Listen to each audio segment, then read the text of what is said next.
عبیدہ السلمانی جو حضرت علی رضی اللہ تعالیٰ عنہ کے شاگرد ہیں، ان کا بیان ہے کہ مسلمان عورتیں سروں کے اوپر سے چادریں اس طرح اوڑھا کرتی تھیں کہ آنکھوں کے سوا کچھ ظاہر نہ ہوتا تھا، اور وہ بھی اس لیے کہ راستہ دیکھ سکیں، یعنی اپنے آپ کو اس طرح لپیٹ کے چلتی تھی۔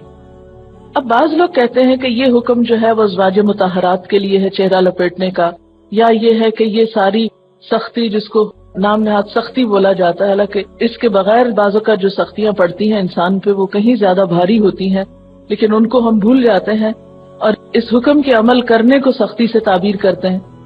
تو اس میں بعض اوقات یہ کہا جاتا ہے کہ یہ ازواج مطہرات کے لیے، اور بعض ائمہ کی رائے دی جاتی ہے کہ امام ابو حنیفہ کے نزدیک چہرے کا پردہ نہیں ہے۔ ایک بات یاد رکھیے کہ جتنے بھی ائمہ کرام ہیں وہ سارے کے سارے اس بات پر ضرور متفق ہیں کہ جہاں فتنے کا ڈر ہو وہاں چہرہ ڈھانپنا لازم ہے، اور جہاں فتنہ نہ ہو، تو جیسے حضرت عائشہ کی روایت ہے کہ ہم کھول لیتے تھے، پھر کوئی آ جاتا تھا تو ہم ڈھانک لیتے تھے، کہ مثلاً آپ اگر گاڑی میں بیٹھے ہوئے ہیں تو رخصت اور ہوگی، اگر آپ سڑک پہ چل رہے ہیں، بھیڑ میں سے نکل رہے ہیں تو معاملہ اور ہوگا۔ تو ٹائم ٹو ٹائم اس میں کمی بیشی تھوڑی بہت ہو سکتی ہے،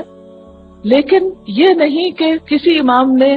واضح یہ کہا ہو کہ نہیں ہے ہی نہیں، یہ نہیں کہا گیا۔ یعنی جتنے بھی یہ جو 4 ائمہ ہیں ان میں سے اگر امام ابو حنیفہ نے یہ کہا ہے تو انہوں نے بھی یہ کہا ہے کہ جہاں فتنہ نہ ہو،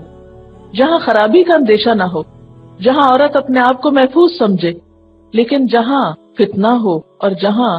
مشکلات ہوں وہاں پر کسی نے بھی یہ نہیں کہا کہ وہ اپنے آپ کو کھولے۔